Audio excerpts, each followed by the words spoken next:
안녕하십니까, 문틀란TV입니다. 여권의 4.7 보궐선거에 적신호가 들어왔습니다.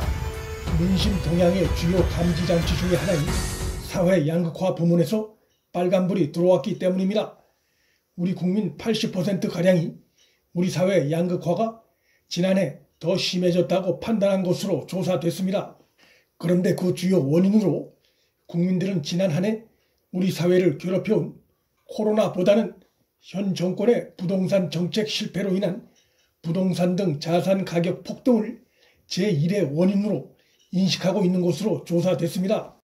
여권의 4.7 보궐선거에 적신호가 들어왔습니다. YTN과 리얼미터가 13일 이 같은 조사 내용을 발표했습니다. 코로나로 인한 자영업자의 매출 감소와 일자리 감소가 그 뒤를 이었습니다. 사회 양극화 해소를 위한 방안을 묻는 질문에도 부동산 가격이 안정되어야 한다고 생각하는 국민이 가장 많은 것으로 나타났습니다. 사회 양극화 심화와 부동산 정책 실패가 4.7 보궐선거의 뇌관이 될 전망입니다. 문 정권이 선거를 앞두고 아파트 공급기관의 수장을 지낸 변창흠을 국토부 장관에 앉히고 이사 대책을 발표했지만 열흘이 지난 지금 시장의 반응은 무관심에 가깝습니다. 확정되지 않은 가상의 수치를 갖고 대책을 발표했으니 이런 반응이 나올 수밖에 없습니다. 지난 3일 발표된 KB의 통계 조사도 부동산 가격 폭등으로 인한 사회 양극화 심화를 잘 보여주고 있습니다.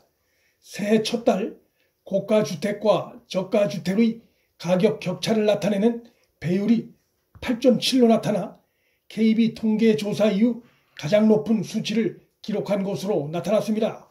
지난해 12월에 KB 통계 조사 이후 사상 최대치를 기록했는데 새해 첫 달 조사에서 또다시 사상 최대치 기록을 경신한 것입니다.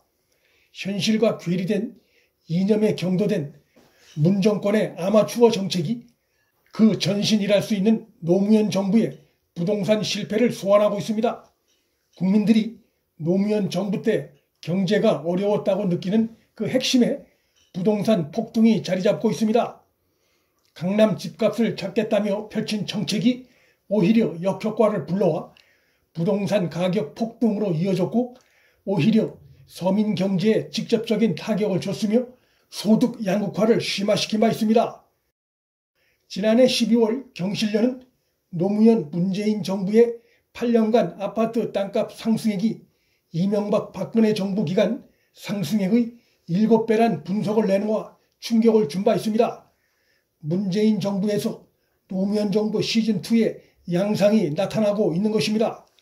노무현 정부가 성장과 분배, 두 마리 토끼를 동시에 잡겠다고 단행했던 정책들이 청년 실업과 비정규직 양산으로 이어진 점도 문재인 정부와 매우 닮았습니다. 국민들이 정권의 이러한 정책을 긍정평가할 리가 없습니다. 14일에 나온 연합뉴스 보도 내용도 선거를 앞둔 문재인과 여권을 좌불안게 할 만한 내용입니다.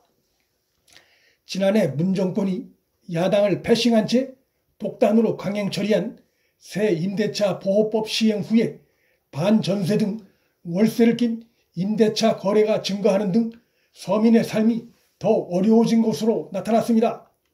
서울부동산정보광장 조사 내용을 인용한 이 보도에 의하면 집주인들이 전셋값 인상분을 월세로 돌리는 경우가 많아졌고 전세를 구하지 못하거나 오른 보증금을 대지 못하는 임차인들이 반전세 계약을 맺는 사례가 늘어난 것으로 조사됐습니다. 새 임대차법 시행 전 1년 동안은 반전세의 비중이 30%를 넘긴 적은 작년 4월 딱 한 달뿐이었는데 법 시행 후에는 상황이 180도 바뀌어 작년 8월부터 올해 1월까지 반전세 비중이 30% 미만인 달은 작년 10월 한 달뿐이었고 나머지 달은 다 반전세의 비율이 30%를 넘었습니다. 임대차 계약 기간이 2년에서 4년으로 늘어나고 보증금 인상률이 5%로 제한되면서 전세의 월세화 현상이 가속화하고 있어 상당한 금액의 현금을 월세로 내야 하는 서민들의 한숨이 깊어가고 있습니다. 부동산 문제 관련해 국민을 더욱 화나게 하는 것은 문재인 정권의 말과 행동이 다른 이중적 처신입니다.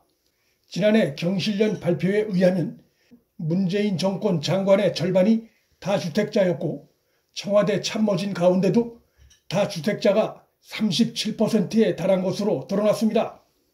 지난 8일 3년 8개월 임기를 마치고 물러난 전 외교부 장관 강경화는 끝내 정부의 다주택 매각 지시를 따르지 않은 것으로 나타났습니다.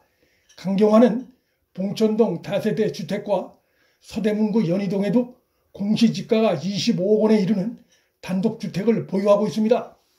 다세대 주택은 강경화가 준공 당시부터 갖고 있던 것으로 처음엔 다세대 주택 4세대를 보유하고 있다가 3세대를 매도하고 하나를 보유해 서대문구 연희동 단독주택을 포함해 2채를 보유한 채 장관직을 떠났습니다. 서울 강남과 잠실에 아파트 2채를 보유하고 있는 김조원 전 청와대 민정수석도 아파트를 끝내 매각하지 않고 강남 아파트 2채를 보유한 채 청와대를 떠났습니다. 누구는 다주택이 드러나 비난을 받고 한 채를 매각하느라 허둥대고 누구는 버티다가 장관직과 참모직을 유지하다 갖고 있던 부동산을 그대로 다 보유한 채 떠나는 모습은 이 정권의 원칙 없는 고무줄 국정운영 행태를 잘 보여주고 있습니다. 다가온 4.7 재보선은 절대 다수 의석을 믿고 오만하고 일방적인 국정운영을 펼쳐온 집권 세력에 대한 심판, 검찰의 정권의 부패비리 수사를 차단하는 쪽에 힘을 기울여온 정권의 위선적인 검찰개혁, 전직 지방자치단체장들의 성비위와 친정권 성향 김명수 대법원장의 거짓말, 김은경 전 환경부 장관 부속으로 확인된 블랙리스트 사건 등 현 정권의 부도덕성 문제, 그리고 무엇보다 다수의 국민을 부동산 폭등으로 인해 벼락거지로 만든 현 정권의 무능한 부동산 정책을 심판하는 선거가 될 전망입니다. 집이 없는 사람은 늘어난 전월세 부담에 더욱 고통받고 평범한 집 한 채 보유자들은 갑자기 늘어난 세금에 허리를 졸라매고 있고, 이 와중에도 정부는 세금을 더 걷어들이기 위해 각종 부동산 세금 증대 방안을 짜내기에 혈안이 되어 있는 위선적인 현실에 대한 심판을 하는 선거가 될 것으로 전망됩니다. 이번 서울시장 보궐선거는 현 정권의 누적된 여러 무능과 문제점들과 함께 부동산 문제가 당락을 결정할 키포인트가 될 것으로 예상됩니다. 문틀란TV 여기서 마칩니다. 구독과 좋아요, 방송 공유는 방송 제작에 큰 힘이 됩니다. 시청해 주셔서 감사합니다.